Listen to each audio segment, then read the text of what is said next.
Je dirais oui, parce que les prestataires utilisent des gros centres de données où ils installent des dizaines, des centaines, des milliers de disques durs. Tout est répliqué des dizaines de fois, on va dire, et donc la probabilité pour qu'un fichier soit perdu est vraiment très très faible. Maintenant, il y a d'autres prestataires qui sont moins gros qu'un Microsoft, qu'un Google. Eux, je ne vais pas dire que c'est moins sécurisé, mais ils n'auront peut-être pas forcément le même niveau de sécurité.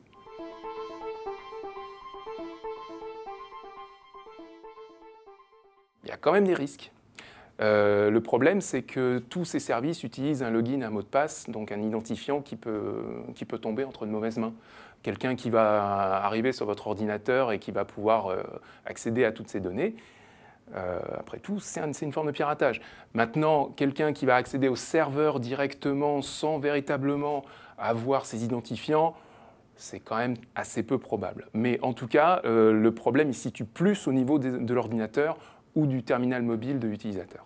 Généralement, il y a une forme de cryptage. Les données sont quand même protégées un minimum sur les serveurs des prestataires.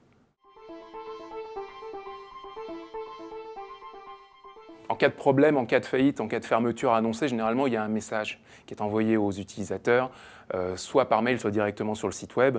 Et donc, les utilisateurs sont invités à récupérer leurs données.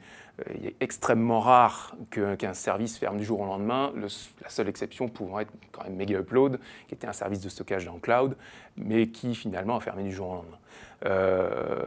Donc, généralement, il y a une dizaine ou une trentaine de jours permettant de récupérer ces données et d'aller les mettre ailleurs sur un autre service un peu plus sécurisé.